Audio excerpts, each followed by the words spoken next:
जय श्री राम, जय श्री कृष्ण, हर हर महादेव सभी को। तो आज जैसा कि आपने थंबनेल देख लिया होगा, आज मैं आर्य समाजियों की नमाजी रियलिटी को एक्सपोज करूंगा। ये एक पीडीएफ है, ये एक ग्रंथ है आर्य समाजियों का, कि जिसमें लिखा है कि मोहम्मद और जीसस क्राइस्ट ये दोनों महापुरुष थे। जी, आपने सही सुना, मोहम्मद और जीसस क्राइस्ट दोनों महापुरुष थे, दोनों ही युग पुरुष भी थे। जो आर्य समाज आज रामकृष्ण मिशन को टारगेट करता है या योगानंद सोसाइटी को टारगेट करता है कि भाई रामकृष्ण मिशन वाले तो मोहम्मद को भी अच्छा बताते हैं, जीसस को भी अच्छा बताते हैं, और उसके बेसिस पे वो टारगेट करता है। लेकिन इन्हीं के आर्य समाजी जो लोग हैं जिन्होंने ग्रंथ लिखे हैं, उन्होंने खुद मोहम्मद और जीसस को एक अच्छा पुरुष, युग पुरुष, महापुरुष बताया हुआ है। देखिए, यहाँ पर मैं इस बात को डिफेंड नहीं कर रहा कि भाई ये दोनों सच में महापुरुष थे, रामकृष्ण मिशन वाले सही है, नहीं, इस बात को मैं डिफेंड नहीं कर रहा। रामकृष्ण मिशन वालों को भी पता है कि भाई जीसस क्राइस्ट और मोहम्मद कैसे थे, उन्हें पता है। लेकिन बस यूनिटी मेंटेन करने के लिए, यूनिटी मेंटेन करके जो मुस्लिम हैं और जो क्रिश्चियन हैं उनको बुरा ना लगे, उनको बुरा ना लगे, और इस तरह से वो रियल वेदांतिक टीचिंग्स की ओर आए, जो सनातन धर्म है उसकी ओर आए। इस उद्देश्य से रामकृष्ण मिशन वाले थोड़ी बहुत तारीफ कर देते हैं। समझ रहे हो? तो रामकृष्ण मिशन वाले या और भी जो योगानंदा सोसाइटी है या और भी जो सनातन धर्म के लिए जो कार्य कर रहे हैं, जो चाहते हैं कि सनातन धर्म ही आगे बढ़े, वो कभी कभी जब जीसस की या मोहम्मद की तारीफ कर देते हैं तो आर्य नमाजी जो है वो उन्हें डिफेम करने की कोशिश करते हैं इस बात पर कि भाई ऐसा कैसे बोल दिया, बिना ये समझे कि वो बस यूनिटी मेंटेन करने के लिए ऐसी बातें बोल रहे हैं। क्योंकि यूनिटी भी जरूरी है। हम डायरेक्टली किसी व्यक्ति की मान्यता को उल्टा सीधा नहीं बोल सकते।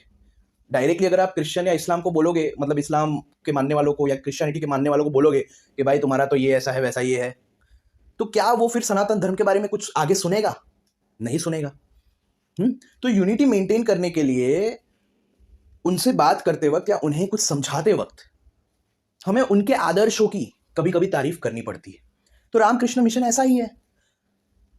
वो ये इसलिए करता है ताकि क्योंकि क्रिश्चियंस और मुस्लिम जो है वो अपने जीसस क्राइस्ट और मोहम्मद को एक आइडल मानते हैं, आदर्श मानते हैं अपना।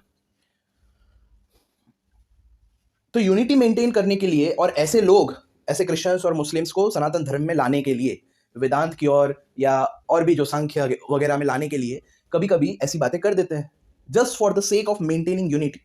लेकिन तब ये आर्य समाजी लोग भ्रांति फैलाते हैं कि देखो ये तो ऐसा कर रहे हैं, यानी ये सनातनी नहीं है, ये तो मुस्लिम है, या तो ये लोग तो ईसाई है, ये ईसाइयत का प्रचार कर रहे हैं या इस्लाम का प्रचार कर रहे हैं, एक्सेट्रा, ऐसी हरकतें करने लगते हैं, इनका प्रोपेगेंडा चलाने लगते हैं। तो आज इसीलिए, इसी उद्देश्य से मैं इन्हीं की जो पीडीएफ है कि आर्य समाज और श्री राम, इस नाम से इन्होंने पीडीएफ लिखी है। आचार्य स्व प्रेम भिक्षु MAC शास्त्री, आचार्य स्वदेश, सत्य प्रकाशन से प्रकाशित है। वेद मंदिर, वृंदावन मार्ग, मथुरा। 3 रुपए की है ये बुक। अरे इसमें ऐसी ऐसी बातें लिखी है अवतारवाद का खंडन करते हुए, मतलब खंडन नहीं बोलेंगे उसे, अपनी बेवकूफ़ी का प्रदर्शन करते हुए ऐसी ऐसी बातें लिखी है कि आपको हंसी आएगी। देखो, पहले तो मैं भगवान बुद्ध का भी बता देता हूँ कि आज यही आर्य समाजी जो बुद्ध को उल्टा सीधा बोलते हैं, आपने देखा होगा। लेकिन सोचो, इन्हीं के जो आर्य समाज के जो राइटर्स हैं, जिन्होंने किताबें लिखी है, वो देखो बुद्ध के बारे में क्या लिखते हैं। देखो, यहां पर प्रश्न पूछा गया कि यह ठीक है कि श्री राम एक आदर्श पुरुष एवं महामानव थे, पर यदि उन्हें ईश्वर अवतार ही मान लिया जाए तो इसमें क्या हानि है? कम से कम श्री राम का तो इसमें गौरव बढ़ता ही है। तो आर्य नमाजी जो है वो उत्तर देते हैं कि राम, कृष्ण आदि अपने महापुरुषों को ईश्वर बताने या मानने में एक नहीं अनेकों हानियां, और ऐसी भयंकर हानियां हैं जिसकी हम कल्पना भी नहीं कर सकते। देखा, रही राम कृष्ण आदि को ईश्वर बनाने में उनकी गौरव वृद्धि की बात, सो यह भी एक विचित्र भ्रांति मात्र है। याद रखिए, महात्मा बुद्ध का गौरव उन्हीं के अनुयायियों द्वारा उस दिन खत्म करने की कोशिश की गई जिस दिन बुद्ध को ईश्वर की जगह पर बिठलाकर उनकी मूर्ति की पूजा आरंभ की गई। और इस तरह जब बुद्ध के चरित्र की पूजा की जगह, मतलब बुद्ध के चरित्र की पूजा की जगह उनके चित्र की पूजा शुरू हुई, ठीक इसी तरह, समझ रहे हो?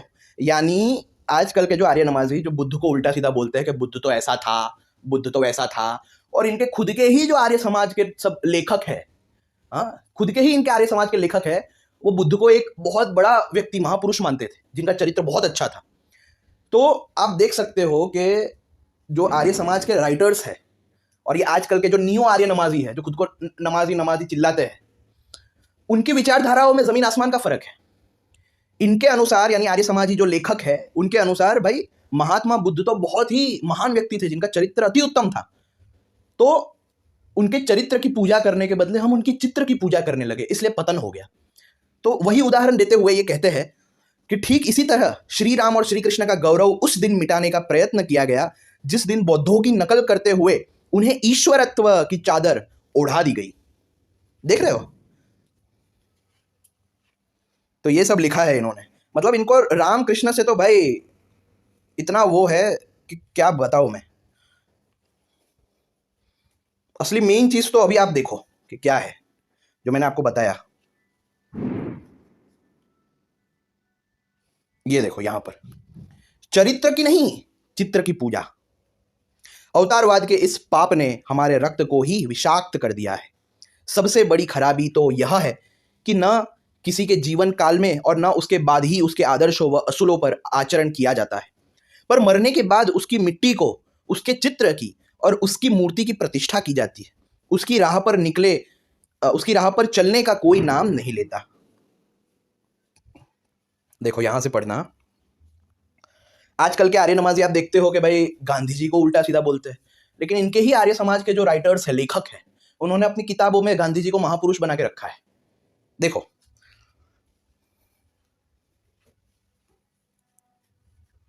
ये देखो, वीरों का गुणगान और अनुकरण ही वास्तविक वीर पूजा है। महापुरुषों के चित्रों की नहीं, चरित्रों की पूजा उनके प्रति सबसे बड़ा सम्मान भाव है।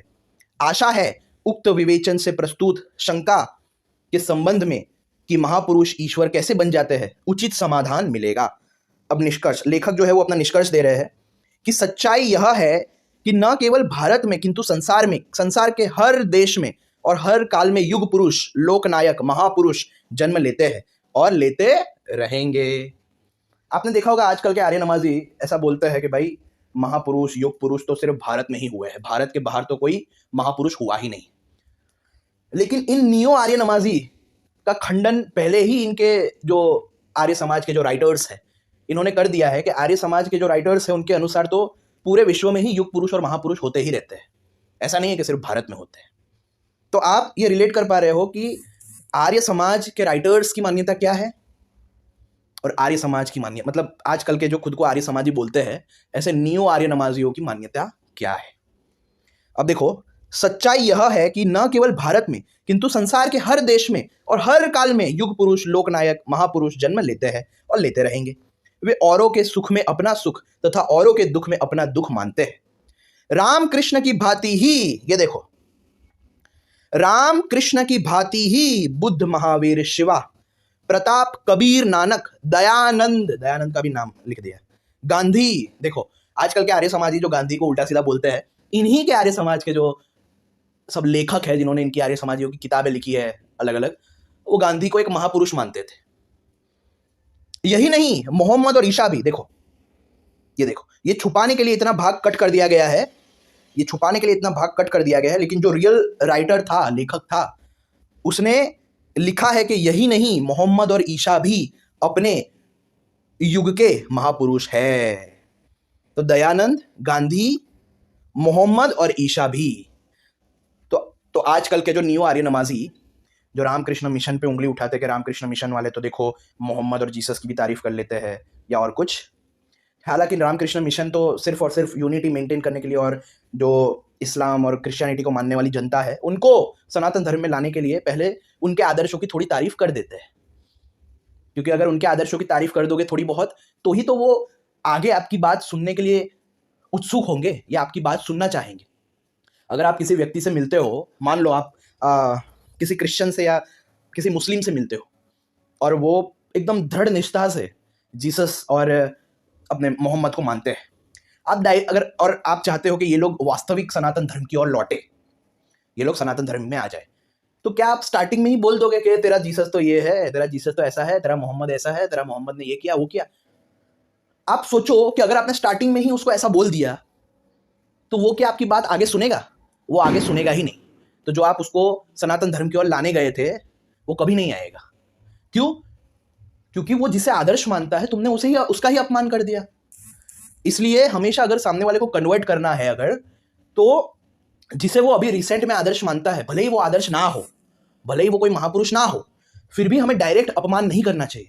उसके सामने थोड़ी बहुत तारीफ कर देनी चाहिए, और तारीफ करने के बाद धीरे धीरे धीरे धीरे उसे समझाना चाहिए कि तुम्हारे जीसस ने तो ऐसा बोला है, मोहम्मद ने तो ऐसा बोला है, और देखो रियल गॉड तो ऐसे बोलते हैं, रियल गॉड की परिभाषा तो ऐसी होनी चाहिए।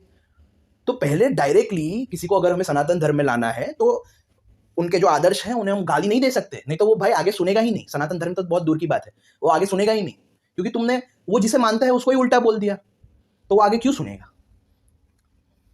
कोई लड़का है, तुमने पहले ही बोल दिया कि तेरे माँ बाप तो ऐसे है, तो वो लड़का क्या तुम्हारे घर पे रहेगा, तुम्हारी बात मानेगा, तुम्हारी रिस्पेक्ट करेगा? नहीं करेगा। क्यों?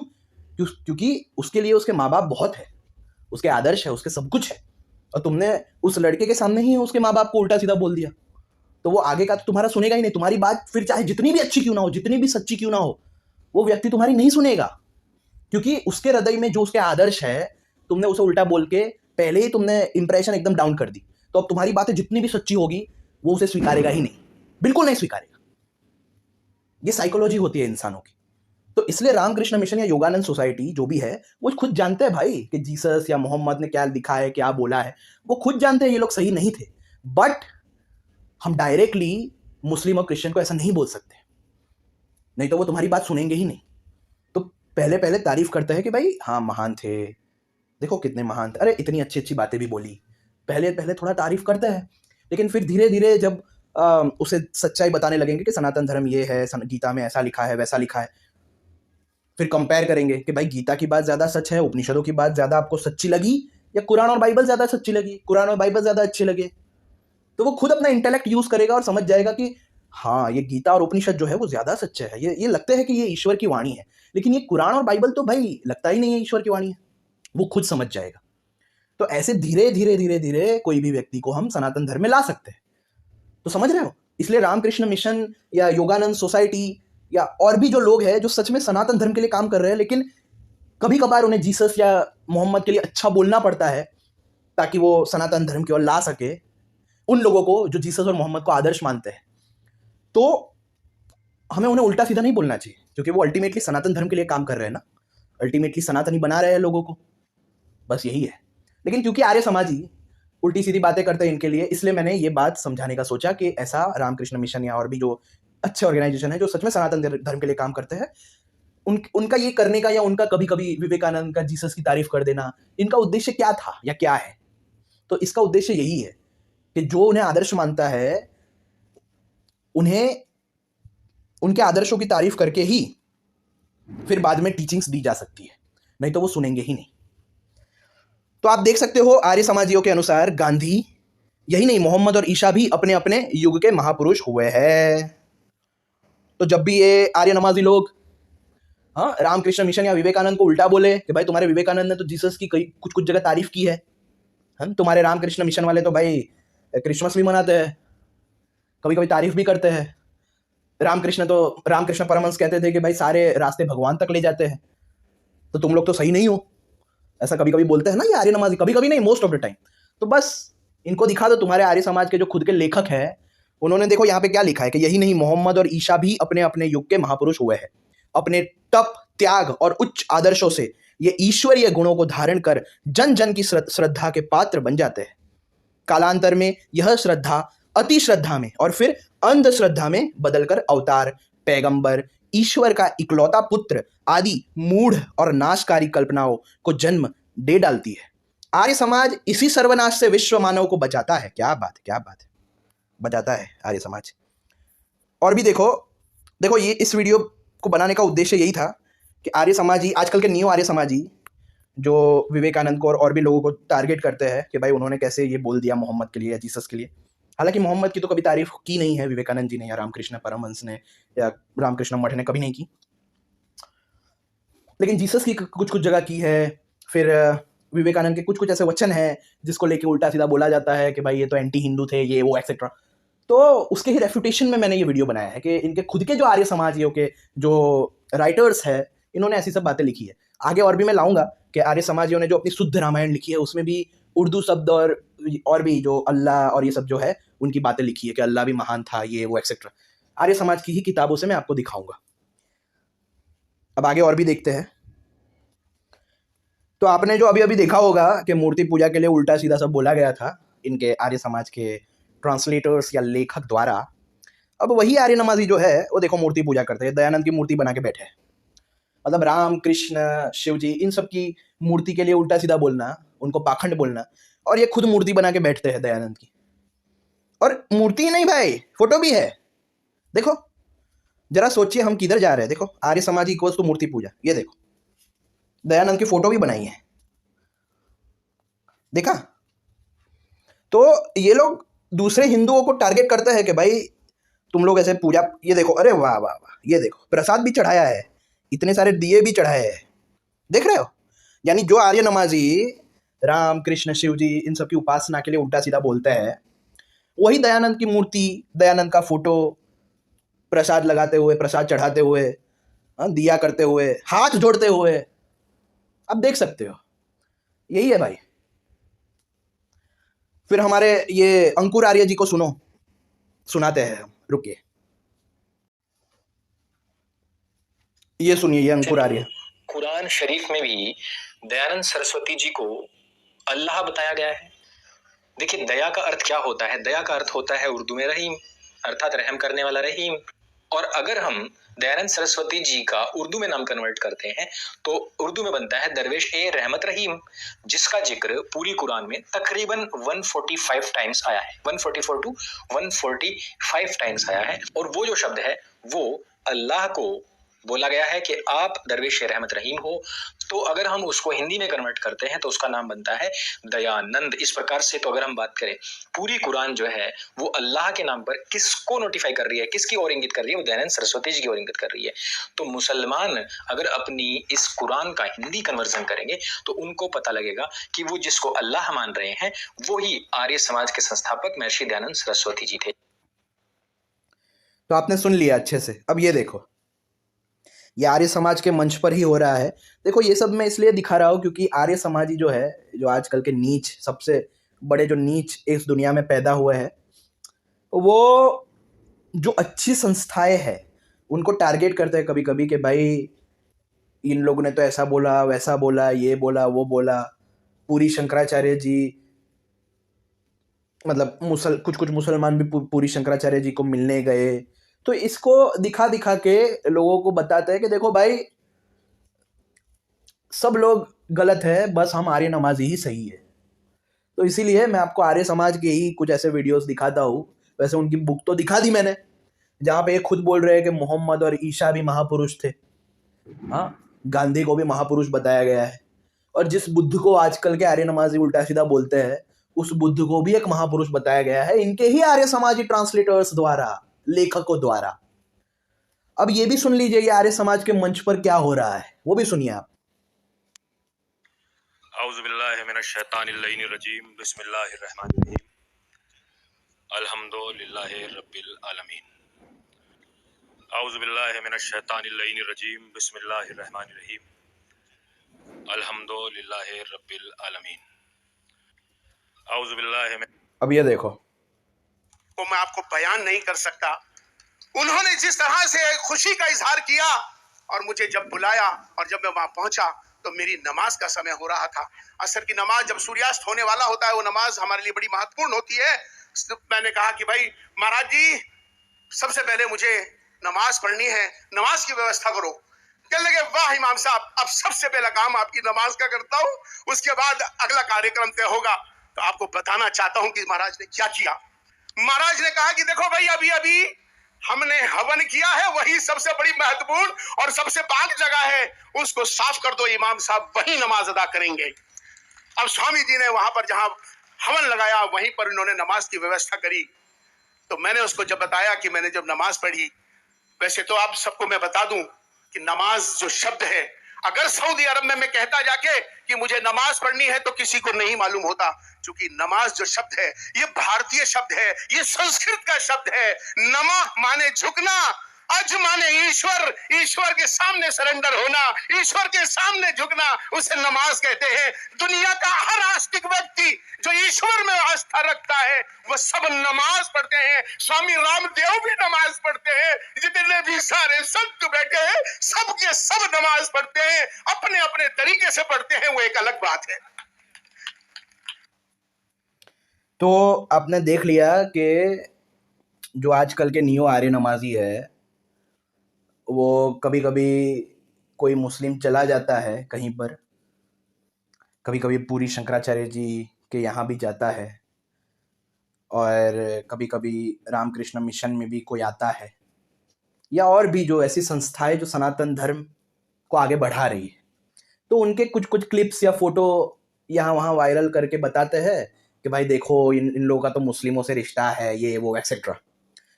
तो आप खुद देख सकते हैं इनके भी ऐसे बहुत सारे क्लिप्स हैं जहाँ पर इन्होंने अपने मंच पर ये सब मुसलमानों को बुलाया है और ऐसी सब बातें करी है। और आपने सुना कि भाई खुद यहाँ पर स्वामी जी कहते थे कि हमने यहाँ पर हवन किया है तो इससे ज़्यादा शुद्ध जगह क्या होगी। तो हमने जहाँ पर हवन किया है वहीं पर आप नमाज भी पढ़िए, देखा आपने। और नमाज का अर्थ यहाँ पर क्या कर दिया है कि नमन करना ही नमाज है। तो आप देख सकते हो कि भाई जो लोग दूसरों पर कीचड़ उछालते हैं उनके खुद के क्या हाल है, उन्होंने खुद ने क्या क्या कारनामे कर रखे हैं अपने मंच पर और अपनी किताबों में। ये भी देख लो, ये बाबा रामदेव जी, आपको पता होगा ये भी आर्य समाज से जुड़े हैं, पूरी तरह से नहीं जुड़े हैं लेकिन फिर भी जुड़े हैं। इनको आर्य नमाजी उछलते हैं कि देखो बाबा रामदेव हमारे में है, आर्य समाज फॉलो करते हैं एक्सेट्रा एक्सेट्रा। तो बाबा रामदेव जी खुद यहां पर कहते हैं कि भाई जो बाइबल और कुरान है वो भी एक आदर्श ग्रंथ है, उससे हमें जीवन की सीख मिलती है। तो बाकी ग्रंथों के भी नाम लिए, उनके साथ बाइबल और कुरान का भी नाम लिया है इन्होंने। सुनिए। जो चारों वेदों में, 6 दर्शनों में, 11 उपनिषदों में, रामायण में, महाभारत में, 18 पुराणों में, जो श्रीमद् भगवत गीता में जो तथ्य और सत्य जीवन के संदेश उपदेश लिखे हैं कुरान में और बाइबल में, उनके जीवन आपने सुना, जो सत्य तथ्य जीवन के संदेश लिखे हैं कुरान में और बाइबल में। फिर से सुनिए।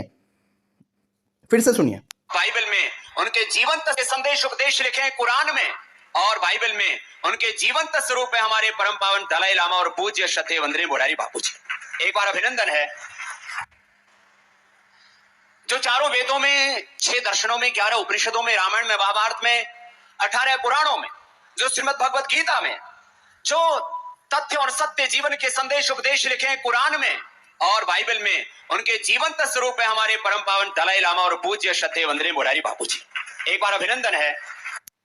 तो इस वीडियो को बनाने का उद्देश्य बस इतना ही था कि इनके खुद के जो आर्य नमाजी लोग हैं, इन्होंने अपने ग्रंथों में, अपने ऑडियोज़ में, अपने वीडियोज़ में ऐसी सब बातें करके रखी है। तो ये लोग जब विवेकानंद को या और भी जो रामकृष्ण मिशन को, योगानंद सोसाइटी को, या और भी इवन इस्कॉन को भी ले लो, या और भी जितने ऐसे संस्था है, जितनी भी जो काम तो सनातन धर्म के लिए कर रही है, लेकिन कभी कभी वो मोहम्मद या जीसस की तारीफ कर देती है बस इसलिए ताकि जो क्रिश्चियनिटी और इस्लाम को फॉलो कर रहे हैं उन्हें सनातन धर्म में इस प्रकार से ला सके। देखो, कोई भी व्यक्ति आपकी बात कब सुनेगा बोलो, कब सुनेगा?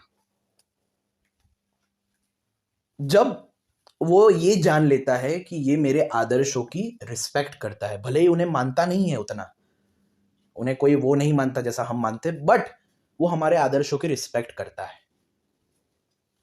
जब हम सामने वाले को इस बात का एहसास दिला देते हैं ना, तब वो हमारी बात सुनेगा और समझेगा। तो इसलिए विवेकानंद जी हो गए या और भी जो महापुरुष हुए हैं हमारे यहाँ पर, उन्होंने कभी कभी तारीफ कर दी जीसस की। आप देखो, जीसस की तारीफ भी कहाँ की है उन्होंने? इंडिया में तो कभी नहीं की, उन्होंने हमेशा फॉरेन में की है। तो फॉरेन में तो मोस्ट ऑफ लोग कैसे होते हैं, कौन होते हैं? क्रिश्चियंस होते हैं। तो अब क्रिश्चियनिटी को हिंदुइज्म में लाना है, वेदांत की ओर लाना है, तो भाई डायरेक्टली अगर उनके मुंह पे उनके आदर्शों को गाली दोगे तो क्या वो आएंगे? क्या वो बात सुनेंगे आपकी? आएंगे तो बहुत दूर की बात है, क्या वो आपकी बात सुनेंगे? सुनेंगे भी नहीं।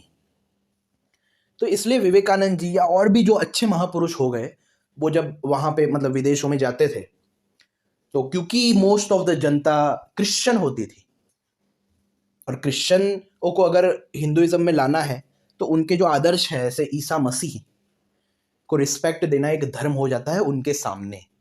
इसलिए उनके सामने जीसस को कभी कभी अच्छा बता देना, महान बता देना, महापुरुष बता देना, ये सब स्वाभाविक सी बात है। तभी वो वहाँ के जो क्रिश्चियन हैं वो हमें सुनेंगे या हमारी बातों की रिस्पेक्ट करेंगे या हमारी बातों को थोड़ा सा भी सीरियसली लेंगे। अगर आप उनके मुंह पर उनके आदर्शों को गाली दोगे तो वो आपकी बात सीरियसली तो छोड़ो, वो आपकी बात सुनेंगे भी नहीं, वो हट जाएंगे। वो इतना ही जान के कि इसने मेरे आदर्श को गाली दी है, मैं जिन्हें आदर्श मानता हूँ, मैं जिन्हें महापुरुष मानता हूँ, इसने उसे गाली दी है, बस इतना जान के, इतना सुन के ही वो कभी भी तुम्हारी बात नहीं सुनेंगे। तो बात ही नहीं सुनेंगे तो भाई हिंदुइज्म में आने की तो बहुत दूर की बात हो गई। तो इसलिए विवेकानंद जी या और भी जो हमारे यहाँ के महापुरुष हुए हैं, वो जब विदेशों में जाते थे तो हाँ वो तारीफ कर देते थे, या इनके मठों में आज भी यूनिटी को मेंटेन करने के लिए ये कहा जाता है कि हाँ सारे मार्ग भगवान की ओर ले जाएंगे अगर उसे अच्छी निष्ठा से प्रैक्टिस की जाए, अगर हम मोरल वैल्यूज़ निभाए, अगर सत्व गुणों को हम डेवलप करें। क्योंकि उन्हें पता है एक बार जब सत्व गुणों को डेवलप कर लेंगे ये लोग, तो ना चाहते हुए भी वो वेदांत की ओर आ ही जाएंगे। एक बार वो सत्व गुण को डेवलप करने लगेंगे तो प्रकृति उन्हें अपने आप वेदांत में ले आएगी, और फिर वो जान जाएंगे कि हाँ ये मोहम्मद की ये बातें तो बहुत गलत थी, ये जीसस ने तो ऐसा कहा है, कोई ईश्वर का पुत्र तो ऐसा हो ही नहीं सकता, ये अपने आप उन्हें पता चल जाएगा। तो उन्हें बाद में पता चलने ही वाला है, पहले पहले उन्हें लाने के लिए भले उनकी तारीफ कर दी, फिर बाद में जैसे जैसे वो हिंदुइज्म को पढ़ेंगे, समझेंगे, चीज़ों को जानेंगे, वो अपने आप इस डिसीजन पर आ जाएंगे कि मैं जिन्हें आदर्श मानता था वो आदर्श नहीं है या नहीं थे, वो मेरी अज्ञानता थी जिसके कारण मैं मोहम्मद को या जीसस को महान मानता था। तो ऐसे भाव अपने आप वो आ जाएंगे उसमें, अगर वो अच्छे से सत्व गुण को डेवलप करेगा और हिंदुइज्म को पढ़ेगा, सनातन धर्म की किताबों को पढ़ेगा तो। लेकिन भाई अगर पहले ही गाली दे दी उनके आदर्शों को तो वो सनातन धर्म की किताबें क्यों पढ़ेगा? वो तुम्हारी बात क्यों मानेगा? प्रैक्टिकल बात है ना, मैं जो बोल रहा हूं वो एकदम प्रैक्टिकल बात है, वो क्यों मानेगा? व्यक्ति वहां पे ही जाता है जहां पे उसके आदर्शों की रिस्पेक्ट होती है। कोई भी व्यक्ति उनकी निंदा नहीं सुन सकता जिनको वो अपना आइडल मानता हो या महापुरुष मानता हो, जिनकी वो रिस्पेक्ट करता हो, जिन्हें वो महान संत या ईश्वर मानता हो। उनके खिलाफ अगर वो सुनता है, उनकी निंदा सुनता है, तो वहां से तुरंत चला जाएगा, वो तुम्हारी किताबें भी नहीं पढ़ेगा। तो लोगों को सनातन धर्म की किताबों को पढ़वाने के लिए, सनातन धर्म की ओर लाने के लिए हमारे बहुत सारे महापुरुष या कुछ कुछ संस्थाएं मोहम्मद की और जीसस की तारीफ कर देते हैं, उन्हें महापुरुष बता देते हैं। इसमें उनका कोई एजेंडा नहीं है, मतलब ऐसा एजेंडा नहीं है कि भाई वो इस्लाम या मुस्लिम क्रिश्चियनिटी की ओर ले जाना चाहते हैं या ऐसा कुछ। हाँ ऐसे कुछ ऑर्गेनाइजेशन है जो ऐसा ले जाना चाहते हैं, उनका मैं नाम बहुत बार ले चुका हूँ, लेकिन सारे के सारे ऐसे नहीं है, इस बात को आप समझो। वो ऐसे नहीं है, इस बात का प्रमाण उनकी बातों से ही पता चल जाएगा। रामकृष्ण मिशन के आप जो स्वामी जी है सारे के सारे, उनके लेक्चर्स पढ़ो, उनकी किताबें पढ़ो, टोटल इस्लाम और क्रिश्चियनिटी से ऑपोजिट बातें लिखी है, टोटली।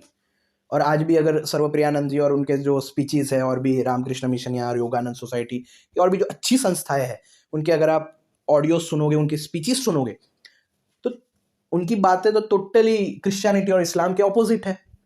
तो आप कैसे बोल सकते हो कि वो लोग इस्लाम और क्रिश्चियनिटी में ले जाना चाहते हैं, जब उनकी बातें ही ऑपोजिट है? अद्वैत की बातें करते, अद्वैत तो अपने आप में इस्लाम और क्रिश्चियनिटी के ऑपोजिट है, क्योंकि इस्लाम और क्रिश्चियनिटी तो स्लेव्स बनाती है कि भाई तुम तो स्लेव हो, तुम तो उसके नौकर हो। हाँ वो तो इतना तुम और वो एक है ही नहीं, कभी हो भी नहीं सकता, एक्सेट्रा। तो उसके ऑपोजिट बातें करता है वेदांत तो, अद्वैत तो ये सब बातें भी हमें ध्यान में रखनी चाहिए, सोचनी चाहिए, समझनी चाहिए। तो आज का ये वीडियो बनाने का उद्देश्य बस इतना था कि आप समझो कि जो आर्य नमाजी ऐसी सब बातें बोल रहे हैं, उनके खुद के कारनामे ऐसे हैं, उनके खुद के जो लेखक हैं, उन्होंने गांधी को, मोहम्मद को, ईसा मसीह को, सबको महापुरुष बना के रखा हुआ है अपने ग्रंथों में। और ये सब कारनामे भी इनके आर्य समाज के मंच पे ये सब आर्य समाजियों ने किए हैं। तो बस यही समझाने के उद्देश्य से ये वीडियो मैंने बनाया है। आप और भी प्लेलिस्ट देखिए, Arya Samaj wrong translations exposed, फिर वर्ण व्यवस्था पे जो इनका पाखंड है वो भी आप देखिए, तो आपको आइडिया आएगा कि ये लोग कितने बड़े झूठे हैं। जय श्री राम, जय श्री कृष्ण, हर हर महादेव।